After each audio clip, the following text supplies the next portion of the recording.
ვაგრძელებთ გამოშვებას სტუმართან ერთად. დღევანდელი გადაცემის სტუმარია ოზურგეთის მუნიციპალიტეტის მერის პირველი მოადგილე გიორგი ხურჯუმელიძე. მოგესალმებით ბატონო გიორგი და მადლობას გადაგიხდით გადაცემაში მონაწილეობისთვის. აქვე კიდევ ერთხელ დიდი მადლობა იმ შესაძლებლობისთვის, რომ მობრძანდით და სტუდიურად ხართ დღეს ჩვენი სტუმარი. მადლობა დიდი. მოგესალმებით, ვიმესალმებით თქვენს ტელემოყურებელს და მეც მიხარია რომ კიდევ ერთხელ შევხვდით თქვენ სტუდიაში. მადლობა. ძალიან ცხელი აქტუალური თემით ვიწყებთ პარტიის თავმჯდომარე ქართული ოცნების ყავსყედველობაში ირაკლი ღარიბაშვილმა გააკეთა განცხადება პოლიტიკიდან წასვლასთან დაკავშირებით. თქვენი მოსაზრება ამასთან დაკავშირებით, რატომ წავიდა ბატონი ირაკლი, რას უკავშირდება ეს ვარაუდები იმასთან დაკავშირებით, რომ ბატონი ბიძინა ამზადებს მას ოპოზიციაში გადასასვლელად და ოპოზიციური ფრთის გასაძლიერებლად, ასევე იმასთან დაკავშირებით, რომ სანქციებს არიდებს თავს ბატონი ირაკლი, მოკლედ მოვისმენთ თქვენგან შეფასებებს და მოსაზრებებს. პირველ რიგში მინდა მადლობა გადავხადო ბატონ ირაკლი ღარიბაშვილს წლების განმავლობაში გუნდის ძლიერი მხარდაჭერისთვის, გუნდის ლიდერობისთვის და მან არაერთი წელი გაატარა პრემიერ-მინისტრის პოსტზე იმუშავა და საკმაოდ ვფიქრობ, რომ საკმაოდ ნაყოფიერი და წარმატებული წლები იყო მისი პრემიერობის ამ ხნის განმავლობაში. მის გადაწყვეტილებასთან დაკავშირებით თუ რა მოტივებს ეფუძნებოდა ბატონი ირაკლის გადაწყვეტილება პოლიტიკიდან გასვლის თაობაზე, მან დეტალურად ისაუბრა. ნუ იმ სპეკულაციას, ასე ვთქვათ, რომელიც საზოგადოებაში გავრცელდა იმ შემდეგ, რომ თითქოს მას ამზადებენ ოპოზიციური პარტიაში, ან რაღაც ოპოზიციური ფლანგის გასაძლიერებლად, მე ამ მოსაზრებას ვერ გავიზიარებ, იმიტომ რომ მან კაფეო და გარკვევით თქვა, რომ ის რჩება ქართული ოცნების ერთგულ ჯარისკაცად, ის რჩება ჩვენს გუნდში, თუმცა თავის ძალისხმევას და მომავალ საქმიანობას დაუკავშირებს უკვე კერძო სექტორს და იქიდან გააკეთებს ქვეყნისთვის. მის დაპირისპირებას პრემიერთან რამდენად ადასტურებთ, რამდენად? ესეც ვფიქრობ, რომ საფუძველს მოკლებულია, უბრალოდ ეს არის ახლა ოპონენტების მიერ გავრცელებული ხმები, იმიტომ რომ არაერთი წელი იმუშავა ბატონმა ირაკლი ღარიბაშვილმა როგორც პრემიერ-მინისტრმა და ირაკლი კობახიძემ როგორც პარტიის თავმჯდომარემ ერთობლივად და ბოლო წლებშიც, როდესაც უკვე პოზიციებზე შეიცვალა და ბატონი ირაკლი კობახიძე გახდა საქართველოს პრემიერ-მინისტრი, ბატონი ირაკლი ღარიბაშვილი უკვე პარტიაში ჩაუდგა სათავეში და როგორც საზოგადოება მიცის და როგორც ყველასთვის ცნობილია, გადაწყვეტილებები პოლიტიკური გადაწყვეტილებები, რა თქმა უნდა, მიიღება გუნდის შიგნით და ეს რა თქმა უნდა კონსენსუსის საფუძველზეა და აი აქ ბატონმა პაპუაშვილმა ბრძანა რა პიქშია, თქვათ, ანუ პარტია ძალიან კარგ ფორმაშია და შესაბამისად დროული იყო წასვლა. როცა პიქშია რაღაც ძალიან კარგად მუშაობს, მაშინ მიდიან ადამიანები, თქვენ როგორ თვლით? მან მიიღო გადაწყვეტილება პოლიტიკიდან გასვლის თაობაზე. მას არ მიიღო გადაწყვეტილება მხოლოდ პარტიის თავმჯდომარის პოსტის დატოვების თაობაზე, შესაბამისად ეს არის მისი გადაწყვეტილება, პირადი გადაწყვეტილება. არა, მაგას ვერ დავეთანხმები ბატონ შალვას, რომ ზუსტად ეხა პარტია იმ ფაზაშია და იმ ეტაპზეა, როდესაც მართლა წარმატების საუკეთესო პერიოდი აქვს და ეხლა დამთავრებული საპარლამენტო არჩევნებიც და მისი შედეგებიც ამას ნათლად აჩვენებს. პარტიის პროცესები ძალიან კარგად მიმდინარეობს. ამას საზოგადოებაც ხედავს და ვფიქრობ, რომ სწორი შეფასება გააკეთა პარლამენტის თავმჯდომარემ და აბსოლუტურად დავეთანხმები მის შეფასებას. საინტერესოა ძალიან, ანუ ასე წარმატებები და უსრო ბატონ ირაკლის მომავალ საქმიანობაში ჩვენი გუნდის ძალიან ღირსეული ლიდერი იყო. აი, ბრძანეთ რომ კრიზისი არ არის, მაშინ პარტია ალბათ აქტიურად ემზადება ადგილობრივი თვითმმართველობის არჩევნებისთვის. რა სიტყვით ამ თემასთან დაკავშირებით, რეგიონი როგორ ემზადება, მუნიციპალიტეტი ამისთვის და ასევე მნიშვნელოვანი თემა თუ არის საუბრები იმასთან დაკავშირებით, მერის კანდიდატთან დაკავშირებით, ყველაფერი აინტერესებს ჩვენს მოსახლეობას და შესაბამისად. მე როგორც ოზურგეთის ქართული ოცნების რაიონული ორგანიზაციის ბიუროს წევრი შემიძლია გითხრათ, რომ პარტია არც ერთ წამით არ გაჩერებულა არჩევნების შემდგომ და რა თქმა უნდა აგრძელებს მუშაობას და პარტიის ფუნქციაც ეს არის, რომ არჩევნებიდან არჩევნებამდე მოემზადოს არჩევნებისთვის და რა თქმა უნდა ერთი ეტაპი როდესაც დასრულდება უკვე ახალი ეტაპი იწყება, შესაბამისად ჩვენც მუშაობა არ შეგვიწყვეტია და აქტიურ რეჟიმში ვაგრძელებთ მუშაობას და ამორჩეულთან კომუნიკაციას. და ჩვენი გუნდის წევრებიც, რა თქმა უნდა, ყოველდღიურ რეჟიმში არიან კომუნიკაციაში მოსახლეობასთან. იმ მოცემულობით რა შეცვიმყოფებით ბატონო გიორგი, რამდენად შეძლებს თქვათ ქართული ოცნება არჩევნების ჩატარებას, თქვათ იმ მოცემულობით კიდევ ვიმეორებ, როცა ამბობენ ოპოზიციური პარტიები, რომ არ მიიღებენ მონაწილეობას, შეძლებთ თუ არა სრულ სრულფასოვანი არჩევნების ჩატარებას და რა მოხდება, ანუ თქვენი მოსაზრება ამასთან დაკავშირებით. დიახ, ძალიან კარგი შეკითხვაა, მადლობა. მე ვფიქრობ, რომ ოპოზიციური ფლანგი ახლა რაღაცა ისეთ გადაწყვეტილებებს აჟღერებს, ან მოსაზრებებს აჟღერებს, რომლის უკან წაღებაც მოუწევს, ჩემი მოსაზრება ეს არის, იმიტომ რომ გარკვეულ ან წინა პერიოდებშიც გვახსოვს მათ მიერ დადებული გარკვეული პირობები და სხვადასხვა ეტაპზე დადებული ფიცი, როდესაც მათ ეს ფიცი გადათქვეს და ეს პირობების შეცვალეს, ეს არ ახალია მათგან და ჩვეულებრივ მე ვფიქრობ, რომ აქაც მათი ქმედება სხვა იქნება. და ბატა ბუჯულაძემ განაცხადა, რომ სექტემბერში ჩავნიშნავთ არჩევნებს არა თვითმმართველობის, არამედ ზოგადად საპარლამენტო არჩევნებს და არჩევნები განსაზღვრულია საქართველოს კონსტიტუციით, არჩევნები განსაზღვრულია საარჩევნო კოდექსით და შესაბამისად არჩევნები ჩაინიშნება იმ ვადაში, რა ვადაშიც უნდა ჩაინიშნოს კანონმდებლობით დადგენილი ნორმების შესაბამისად. როგორც იცით, არჩევნების პერიოდად განსაზღვრულია თვითმმართველობის არჩევნების პერიოდად განსაზღვრულია ოქტომბრის თვის პირველი შაბათი, შესაბამისად ეს რიცხვი იქნება 4 ოქტომბერი და არჩევნები გაიმართება ამ პერიოდში, რაც არის დათქმული კანონმდებლობით.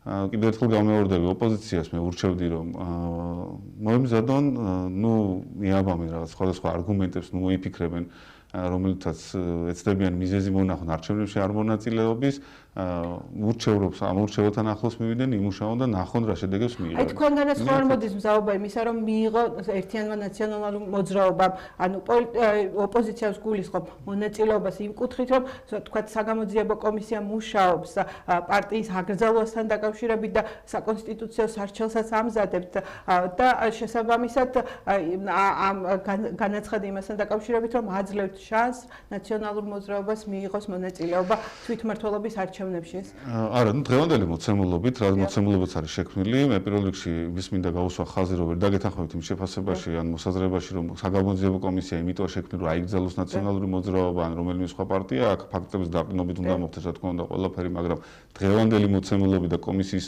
მუშაობის შედეგებიდან გამომდინარე, რაც საზოგადოებისთვისაც ცნობილია და საზოგადოებას ამას უყურებს პირდაპირ ეთერში, ამის საფუძველი არსებობს და ამის თაობაზე საპარლამენტო უმრავლესობის ლიდერმა ბატონმა მამუკამ მდინარეზე მისაუბრა და საზოგადოებას მიაწოდა ინფორმაცია, ასევე ეს არჩევნებამდე მაღალი ალბათობით ამ საკონსტიტუციო სარჩელის წარდგენა დიდი ალბათობით ვერ მოხდება, იმიტომ რომ კომისიის მანდატი, ასე ვთქვათ, გაფართოვდა, ანუ შესწავლის ვადები და მუშაობის პერიოდი გახანგრძლივდა, ანუ 2013 წლიდან 2012 წლამდე პერიოდს თუ სწავლობდა კომისია, უკვე მისი, ასე ვთქვათ, შესწავლის პერიოდი გაიზარდა და უკვე 25 წლამდე გაგრძელდა, რა თქმა უნდა, ამას გარკვეული პერიოდი დასჭირდება, რომ ეს პერიოდიც მოიცვას კომისიამ და თავის სამუშაო ჩაატაროს, შესაბამისად სრული შესაძლებლობა აქვს არა მარტო ნაციონალურ მოძრაობას, ყველა ოპოზიციურ პარტიას, მათ შორის ძალიან რადიკალურსაც მიიღოს მონაწილეობა, მოსინჯოს თავის ძალები, თუმცა მე ვფიქრობ, რომ წარმატების შანსი არ აქვს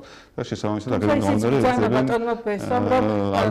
ვისი საქმეები უნდა გამოიძიონ, როცა პარტია, ანუ ქართული ოცნებას გულისხმობ, სავსეა ყოფილი ნაციონალებითო და შესაბამისად ვის საქმეს იძიებენო, საინტერესოა, მე ვციტირებ მას და ასევე საუბრობს იმასთან დაკავშირებით, რომ არ მიიღებს პარტია არ მიიღებს იმ არჩევნებში მონაწილეობას, სადაც აპრიორი გაყალბება შეიძლება მოხდეს, კი არა, გაყალბება მოხდება, ასე ბრძანა ბატონმა ვესო.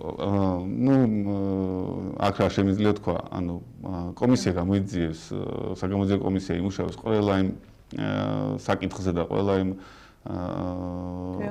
ვითარებაზე, რომელიც მის მანდატში შედის, რასაც ვაკვირდებით ტენდენციას, თუ ვინმეს გაშავება უნდა, ასე ვთქვათ, ეგრეთ წოდებული გაშავება ნაციონალურ მოძრაობას, ყველა ცდილობენ, რომ დაარქვანოს ნაციონალური მოძრაობის წევრი, იმიტომ რომ იციან, რომ საზოგადოებასაც იგივე, ასე ვთქვათ, ნაციონალურ მოძრაობასთან დაკავშირებით რა დამოკიდებულებაც აქვს, ამის ცდილობენ გარკვეული არგების, ასე ვთქვათ, მიკვრას ადამიანებისთვის და ეს ძალიან კარგად იციან, თუმცა ეს მათ კარგ მდგომარეობაზე არ მიანიშნებს და თვითონაც გაცნობიერებული აქვს, რომ ნაციონალური მოძრაობა ასოცირდება ისეთ რამეებთან, რომელიც საზოგადოებისთვის მიუღებელია.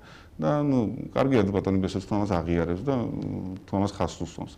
რაც შეეხება არჩევნებთან დაკავშირებით შემიძლია გითხრათ ესეთი რაღაცა, რომ 2024 წლის საპარლამენტო არჩევნები და ყველა არჩევნები ბოლო 12 წელს ჩატარებული არჩევნები, ეს იქნება უკვე ალბათ რიგით მე-13-მე-14 არჩევნები ჩვენთვის შუალედური არჩევნების ჩათვლით ოზურგეთში, რომელშიც მე ვიღებ მონაწილეობას და მე მონაწილეობ პროცესში და სრული პასუხისმგებლობით შემიძლია თქვა, რომ გაყალბებაზე ზედმეტია აქ საუბარი და ამის მეთოდიც, რა ვიცი, თვითონაც ძალიან კარგად უყურებენ ყველა საარჩევნო უბანზე და თავის წარმომადგენლების მეშვეობით აგვირდებიან პროცესს. დარღვევა რაც აღმოაჩინა ოპოზიციურმა პარტიამ და რაზეც საჩივარი წარადგინა CSGO-ში ეს იყო, რომ საარჩევნო უბანზე კომისიის წევრი, ასე ვთქვათ, თბილი სალამი მისცა თავის თანასწორებს. თუმცა ბატონო გიორგი. უთოს დასკვნაში რა არის უთოს დასკვნაში და თუ რამე მომენტია დარღვევებთან დაკავშირებით დარღვევები გარკვეული დარღვევები შეიძლება ახლდეს საარჩევნო პროცესს, მაგრამ ამან არსებითი გავლენა არ უნდა იქონდეს შედეგზე, რა თქმა უნდა, იმიტომ რომ პროცედურული დარღვევა, ტექნიკური დარღვევა შეიძლება არსებობდეს. ოზურგეთის მუნიციპალიტეტში მაგალითად უბნების განსხვავების შემდეგ, როდესაც მოხდა ოპტიმიზაცია საარჩევნო უბნების 62 საარჩევნო უბნის ნაცვლად ახლა ჩამოყალიბებული 45 საარჩევნო უბანი და 55 საარჩევნო უბნიდან მხოლოდ 4 საარჩევნო უბანზე ჩატარდა ტრადიციული წესით არჩევნები. დანარჩენი ანუ პრაქტიკულად შეგვიძლია ვთქვათ, რომ ოზურგეთში არჩევნები სრულად ელექტრონული წესით ჩატარდა და ელექტრონული ხმის მცველებით მოხდა, ასე ვთქვათ, ხმის მიცემას და შედეგების დათვლას და შემდგომ ეტაპზე ამ შედეგების და თუმცა ამ ელექტრონულმა არჩევნებმა დაბადა მთელი რიგი შეკითხვები ხო, ამას დავასრულებ. შემდეგ მოხდა, რა თქმა უნდა, გადათვლა მთლიანად მთელი ოლქის, არც ერთი უბანი არ დარჩენილა, რომელიც არ გადათვლილიყო ხელახლა და შედეგები აი როგორც ვთქვათ 100% ერთმანეთს ემთხვეოდა. რაც შეეხება ელექტრონულ არჩევნებს, ელექტრონული მცველების შემოტანას და ელექტრონული წესით ასე ვთქვათ, ხმის დათვლას, ამას მახსოვს ოპოზიციური პარტიებიც და ჩვენი ასე ვთქვათ, უცხოელი პარტნიორებიც და მეგობრებიც აქტიურად მოგვიწოდებდნენ რომ ამ სისტემის დანერგვაზე. ფარულობის დარღვევა იგივე ბატონო გიორგი. ამას არაერთი სასამართლო პროცესი ჩატარდა და არაერთი გამოკვლევა იყო და არაერთი ასე ვთქვათ, ჩაღრმავება იყო ამასთან დაკავშირებით. შესაბამისად, ახაც დიდი კითხვები არაფერი არ ყოფილა, იმიტომ რომ ფარულობის დარღვევა, ეს იყო რაღაც ალბათ მე არ ვიცი, წარუმატებლობის გადაფარვის მიზეზი იყო ოპოზიციური პარტიებიდან, თუმცა აქ არავის არც ერთ ამორჩეველს, არც ერთ ადამიანს, რომელმაც მიიღო არჩევნებში მონაწილეობა, როგორც ყველამ ვიცით, ამასთან დაკავშირებით პრეტენზია არ გამოუთქვამს. შესაბამისად, ასევე იყო არაერთი ბრალდება სხვადასხვა მიმართულებით, რაზეც ჩვენმა პოლიტიკურმა გუნდმა გააკეთა მოწოდებები, რომ იქნებ ეს ადამიანები მივიდნენ პროკურატურამდე და გამოვიძიოთ ეს საკითხები, იქნებ სხვა მოქმედება და ვთქვათ, ან გადაცდომა იყო, ან რამე იყო, ამ მსგავსი ფაქტები ჯერჯერობით არც მიმართვის ფაქტი არ არსებობს და არც შესაბამისი შეტყობინების გაკეთების ფაქტი არ არსებობს. შესაბამისად, ესეც უსაფუძვლოა, ესეც ჰაერიდან მოტანილი თემებია, რომელთაც მე კიდევ ერთხელ ვამბობ, რომ ეს რადიკალური ჯგუფები, რომლებსაც არ აქვს წარმატების შანსი, ცდილობენ გარკვეულწილად საფუძველი შეიქმნან არჩევნებში ან არ მონაწილეობის, ან მომავალი წარუმატებლობის. ახლა დაუბრუნდეთ ადგილობრივ თვითმმართველობის არჩევნებს, ანუ პარტია ემზადება ადგილზეც აქტიურად, მაშინ იქნებ კანდიდატთან დაკავშირებით, თუ არის პარტია ჩამოყალიბებული, არის საუბარი იმასთან დაკავშირებით, რომ 6 თვით ადრე გვეცოდინება კანდიდატი ვინა, მოკლედ ამასთან დაკავშირებითაც უთხრათ მაყურებელს. თუ არის მსჯელობა? მე გეტყვით ერთ მომენტს დავიწყებთ დასაწყისიდან, ანუ როგორც იცით, საარჩევნო კოდექსში განხორციელდა რიგი ცვლილებები და დღევანდელი მოცემულობით უკვე ადგილობრივ არჩევნებში ოზურგეთის მუნიციპალიტეტში ჩამოყალიბდა 31 მაჟორიტარული ოლქი, CSGO მიიღო შესაბამისი გადაწყვეტილება საოლქო საარჩევნო კომისიამ და შესაბამისად საზღვრების დადგენილია, ანუ 31 მაჟორიტარისგან იქნება შემდგარი მაჟორიტარი წევრისგან შემდგარი საკრებულო და 15 პროპორციული წესით არჩეული საკრებულოს წევრი, შესაბამისად საკმაოდ დიდი პროცესია, 31 კანდიდატი შერჩევა, სათანადო კონსულტაციების ჩატარება და ამ სხვა სამუშაოს წარმართვა არის საჭირო. შესაბამისად, პარტია ამისთვისაც ემზადება.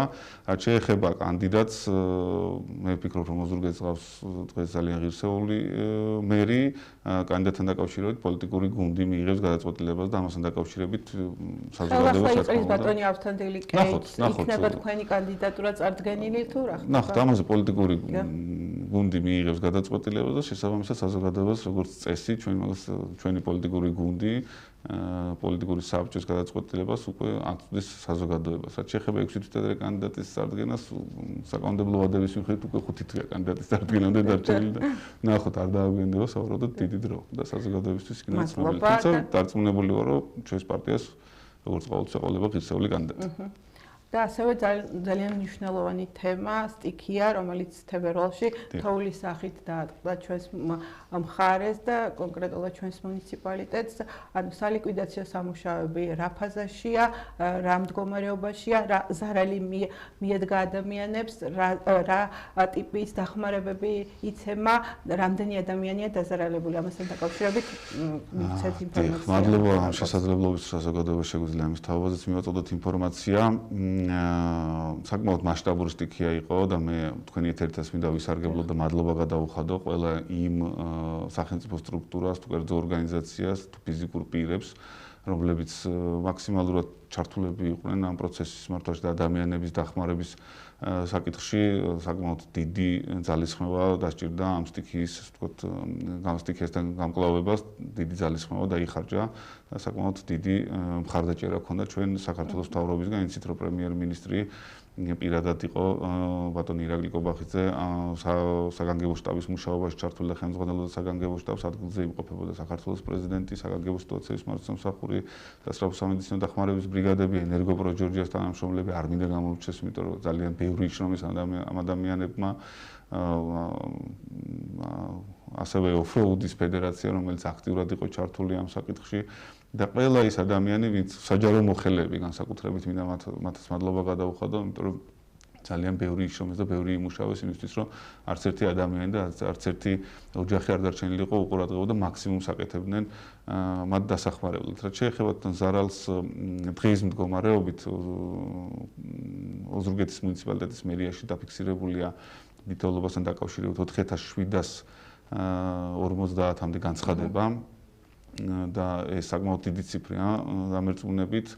აქ სხვადასხვა ტიპის შეტყობინებები რა თქმა უნდა შემოსული მუნიციპალიტეტში შექმნილია ზარალის შემსწავლელი სამუშაო ჯგუფები, ეს 6 ჯგუფია შექმნილი, რომელიც ყველა მისამართზე მიდის და ყველა განცხადებას ვთქვათ რეაგირებას აკეთებს, რომ ადგილზე დაათვალიერონ რა მდგომარეობა იქ ადგილზე და რა სპეციალისტების და რომელი სპეციალისტების ჩართულობაა საჭირო ეს ასე ვთქვათ დითოლობასთან დაკავშირებული ზარალი ან დადასტურდეს ან ვთქვათ გამოირიცხოს შესაბამისად დღის მდგომარეობით 2013-მდე ყველა ზარზია ნაპასუხები უკვე და მისულია თქვენი კომისია 4750-მდე განცხადება დაფიქსირებული წერილობითი მერიაში შესაბამისად ყველა მისამართზე ფიზიკურად მისვლა აუცილებელი და საჭირო რომ უფრო დეტალური ინფორმაცია მივიღოთ რომ ზოგან არის ვითარება, სადაც სრულად განადგურებულია სახლები, ზოგან არის ვითარება უკვე გავლილი, ასე ვთქვათ, ოჯახების და გავლილი განცხადების საფუძველზე შემიძლია გითხრათ, სადაც გეოლოგების დამატებით ჩართულობაა საჭირო და შესაბამისად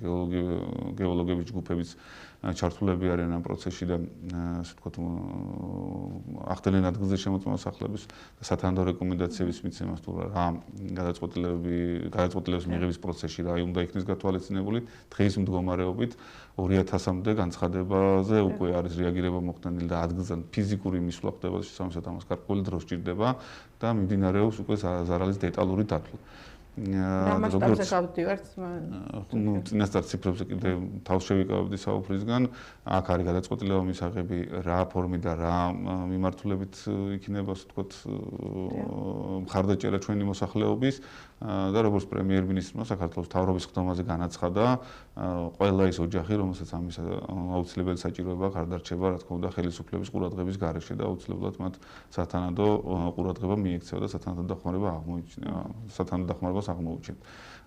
ჩვენ გვაქვს ცენტრალური ხელისუფლების ძლიერი მხარდაჭერა და მათი თანადგომით ჩვენ რა თქმა უნდა შევძლებთ ამ პრობლემის ვთქვათ დაძლევას და ამ გამოწვევასთან გამკლავებას. იცით რომ ეს მარტო ოზურგეთის მუნიციპალიტეტს არ ეხება, მთლიანად რეგიონში იყო რთული ვითარება, შესაბამისად დიდ მასშტაბებზე იქნება საუბარი. სტიქიის პერიოდში ალბათ გამოგჩათ არა მარტო ის ადამიანები და ის უწყებები, რომელიც ჩამოთვალეთ, იყო პოლიტიკური პარტიები, ოპოზიციური პოლიტიკური პარტიები ჩართული, ასევე სამოქალაქო აქტივისტები, თქვენ წინა საკრებულოზე გავამახვილე ყურადღება საკითხებს აღარ ჩართულები და აქტიურად იყვნენ და თქვენი მისამართით, ანუ გულისხმობ ხელისუფლების მისამართით, მათაც აქვთ პრეტენზიები იმ კუთხით, რომ არ შედგა კომუნიკაცია, არ წამოხვედით, თქვათ, თანამშრომლობაზე, რა ხდებოდა საერთაშორისო წესით ხდება ესე და მიღებული და საგანგებო სიტუაციების მართვის საკითხი, როდესაც საგანგებო სიტუაცია ხდება და კრიზისული ვითარება არის, ამისთვის იქმნება ადგილობრივი საგანგებო შტაბი, თუ ამ იქ არსებულ ვითარებას უმკლავდება ადგილობრივი ძალებით ადგილობრივი თვითმმართველობა და საგანგებო სიტუაციების ადგილობრივი თქო სამსახურები. თუ მასშტაბი ისეთია, რომელიც ცდება ერთ მუნიციპალიტეტს, აქ უკვე საგანგებო სიტუაციების მართვაში ერთობა ცენტრალური სტრუქტურებიც და შტაბი უფრო ფართო მასშტაბით იკრიბება. საგანგებო შტაბთან კომუნიკაცია მე რა ინფორმაციაც გამოვაჩენია. მაშინ კონკრეტულად ვისთან ქონდათ კომუნიკაცია, ეგ პიროვნება დაასახელონ, ან რომელ სატელეფონო ვთქვათ ნომერზე ქონდათ მცდელობა კომუნიკაციის, ან სად მივიდნენ ფიზიკურად. მე შემიძლია ერთ რამე ვთქვა, ყველა სოფელში მივედით, აბსოლუტურად ყველა სოფელში მივედით. მე შემიძლია გითხრათ დროულად, ანუ იცით რომ ხშირ შემთხვევაში 2 მეტრს აღწევდა და მეტრ-ნახევარს 2 მეტრამდე აღწევდა თოვლის საფარი, საკმაოდ რთული იყო გადაადგილებოდა. თუ ბატონი ვატო იმას გულისხმობს, რომ ერთი ექსკავატორით მათ მოიარეს ყველა სოფლები და ყველა იმ ადამიანთან მივიდნენ, ვისთანაც ჩვენ ვერ მივედით, 50-ზე მეტი ერთეული დაქირავებული ტექნიკით და 30-ზე მეტი ერთეული, ასე ვთქვათ, უსასყიდლოდ დახმარებული ტექნიკით, მაშინ მასშტაბებს შევადაროთ. არ არსებობს ტექნიკის ნაირსახეობა პრაქტიკულად, რომელიც ზურგეთში და არ იყო მობილიზებული და გურიაში არ იყო მობილიზებული. მაქსიმალურად მოკლე დროში, რაც შესაძლებელი იყო, გაკეთებული იყო ჩვენ გავაკეთეთ ტექნიკის მობილიზება და ყველა იმ ადამიანთან ქონდა კომუნიკაცია, ვისაც რაიმე ტიპის გაჭირვება ქონდა ან რაიმე ტიპის დახმარება სჭირდებოდა. იცით რომ ასევე ჩამოსულები იყვნენ მოხალისეები, ოფროუდის ფედერაცია ვახსენე და ეს ადამიანებიც უსასყიდლოდ სრულად უანგაროდ იყვნენ ჩართულები ამ პროცესში, მაგრამ სრულ კოორდინაციაში იყვნენ საგანგებო შტაბთან, სრულ კოორდინაციაში იყვნენ მაგალითად სამთო მაშველები ჩამოსულები, რომლებიც ბურანით გადაადგილდებოდნენ და იქ სადაც ფეხით მისვლაც კი შეუძლებელი იყო ეს ადამიანები დადიოდნენ, გამოყავდათ თუ ამის საჭიროება ადამიანები ან აწვდნენ შტაბის მიერ მობილიზებულ საკვე პროდუქტებს ან მედიკამენტებს და პირველად საჭიროების ნივთებს. ეს იყო მთელი პროცესი, რომელსაც ჩვენ ასე ვთქვათ ვაგვირდებოდით. ჩვენ არავინ უკან არ გაგვიშვია, არავისთვის არ გვითქვამს უარი, თუ ისინი მოვიდნენ საგანგებო შტაბში, ქონდათ კომუნიკაცია და კოორდინაცია საგანგებო შტაბთან. ეს არის მნიშვნელოვანი არა მარტო იმისთვის, რომ საერთო სამუშაოები და საერთო სურათი გქონდეს, არამედ ისევ იმ ადამიანების უსაფრთხოებისთვის, ვინც ჩართულია პროცესში. მოხალისეობა ეს არ არის პროფესიონალიზმი, ანუ მოხალისეობა არის ნებასურველზე დამოკიდებული ადამიანს უნდა რომ დაეხმაროს თავის თანაქალაქელს ან სხვა მუნიციპალიტეტში ჩამოდის და თავის ასე ვთქვათ მეგობარს, ნაცნობს, შეიძლება სრულად უცნობ ადამიანს, თუმცა ეს უნდა ხდებოდეს საგანგებო შტაბთან კოორდინაციით, რომ ამ მოხალისის ან ვთქვათ იმ ადამიანის ვისაც ჩართულობა უნდა მზაობა კომუნიკაციის. არა, მზაობა მე კიდევ ერთხელ ამბობ, ხაზგაუსვამ, რომ რომელ სტრუქტურასთან, რომელ ეტაპზე, რა პერიოდში ქონდათ ამის მზაობა და სად გამოხატეს ეს მზაობა, ამასთან დაკავშირებით მოგვაწოდონ ინფორმაცია და დანარჩენს ჩვენ დავაზუსტებთ. თუ რაღაცას კომუნიკაციის შეფერხება იყო, თუმცა 24 საათიან რეჟიმში მუშაობდა საგანგებო შტაბი, პირადად მეც ჩართული ვიყავი საგანგებო შტაბის მუშაობაში და 24 საათიან რეჟიმში ჩვენ ვიყოფებოდით ასე ვთქვათ საგანგებო შტაბთან ერთად ადმინისტრაციულ შენობაში ან გასული ვიყავით ასე ვთქვათ ადმინისტრაციულ ერთეულებში და ტექნიკის მუშაობას ვაკვირდებთ 24 საათიან რეჟიმში სრული პასუხისმგებლობით შემიძლია გითხრათ და არც ერთ ამ ეტაპზე არსაიდან ინფორმაცია არ შემოსულა რომ მათ უნდათ საგანგებო შტაბთან კოორდინაცია. შესაბამისად ეს არის ასე ვთქვათ მე არ მინდა სტიქიასთან დაკავშირებით რამე განსაკუთრებულად საყვადურობით ასე ვთქვათ უკმაყოფილება გამოვხატო, მაგრამ რასაც ვამბობ, ესეც შეგიძლიათ მე მოსახლეობასაც გამოკითხოს და მოსახლეობას დაადასტურებს, რომ არ იყო იქ ისეთი ეფექტიანი მუშაობა, როგორც უნდა ყოფილიყო. შესაბამისად, თუ მათ შტაბთან ექნებოდათ კოორდინაცია, ჩვენ კონკრეტული დავალება შეგვეძლო მიგვეცა მათთვის, რომ ის კონკრეტული საქმე შეესრულებინათ და რეალობა იყო ის, რომ ჩვენთან შემოდიოდა ზარები, შემოდიოდა შეტყობინებები, რომ თურმე ტექნიკა გაჩერებული იყო ქალაქის ცენტრში, რომელსაც არ იყენებდა მუნიციპალიტეტი და იქ რაღაც დახმარება სჭირდებოდათ, ან თქვათ მივიდეს რომელიმე ლოკაციაზე და იქ სამუშაოების ჩატარების პროცესში ისეთ სირთულეები შექმნა, რომ დამატებით ძალების მიყვანა დარჩა საჭირო და ისევ მუნიციპალიტეტის ჩართულობა ხდა საჭირო, ეს პრობლემები იყო. კიდევ ერთხელ ვამბობ, მცდელობა კარგია, სურვილი რა თქმა უნდა კარგია, მაგრამ ეს აუცილებელია მოხდეს საგანგებო შტაბთან კოორდინაციით. საგანგებო შტაბი არის სტიქიის სალიკვიდაციო ღონისძიებების და სტიქიასთან ბრძოლის ღონისძიებების პასუხისმგებელი. შესაბამისად, ჩვენთვის ყველა ადამიანის ჯანმრთელობა და უსაფრთხოება ძალიან მნიშვნელოვანია. ამიტომ ბატონ განაცხადა რომ პოპულისტური ნაბიჯები არ გადაგვიდგამ, ჩვენი ტექნიკა დადიოდა სოფლებში წმენდ და მე ციტირებ მას და კი მესმის რა თქმა უნდა მე თქვენს პოზიციად ამას რა თქმა უნდა არ აღიქონდა მესმის რომ ბატონ ვატოს აქვს სურვილი რომ ესე გააშუქოს და ესე გაახმოვანოს, თუმცა ადამიანებს სოციალურ ქსელსაც უყურებდნენ, მე უბრალოდ სტიქიის დასრულების შემდეგ გადავავლე ეს თვალე სოციალურ ქსელს და ძალიან კარგად ჩანდა ვინ იყო პოპულიზმით დაკავებული და ვინ იყო საქმით დაკავებული და აი ეგ პოპულიზმი ზუსტად არ გამადგებოთ ადგილობრივ არჩევნებში, უფრო სხვა სტრატეგია შეცვალონ და უფრო სხვა ნერვები. ფორმატი არის თვალისწინოს ფართო მასშტაბიან საუბარს ჩვენსაც და ამიტომ დამაიმედებელი ინფორმაცია რა შეგვიძლია მივაწოდოთ ადამიანებს, რომლებიც დაზარალდნენ სტიქიით და ყველა ზარი და ყველა შეტყობინება, ყველა განცხადება არ დარჩება რეაგირების გარეშე. რა თქმა უნდა, აუცილებლად ადგილობრივი თვითმმართველობის წარმომადგენლები, შექმნილი სამუშაო ჯგუფები ყველა განცხადებაზე, ყველა მისამართზე მივლენ, რაც არის დარჩენილი და აუცილებლად მოხდება ადგილზე კომუნიკაცია. შესაბამისად, როგორც გასულ პერიოდში არავინ არ დაგვიტოვებია უყურადღება და მაქსიმალურად ვცდილობთ, რომ მათთან კომუნიკაციაში ვიყოთ და ინფორმაციაც მივაწოდოთ, ამ ეტაპზეც ესე იქნება. მადლობა დიდი, მადლობა ბატონო გიორგი სტუმრობისთვის, საუბრისთვის. მაყურებელს კი შევახსენებ, რომ დღეს ჩვენი გადაცემის სტუმარი იყო ოზურგეთის მუნიციპალიტეტის მერის პირველი მოადგილე გიორგი ხურჯუმალიძე. მადლობა კიდევ ერთხელ. მადლობა.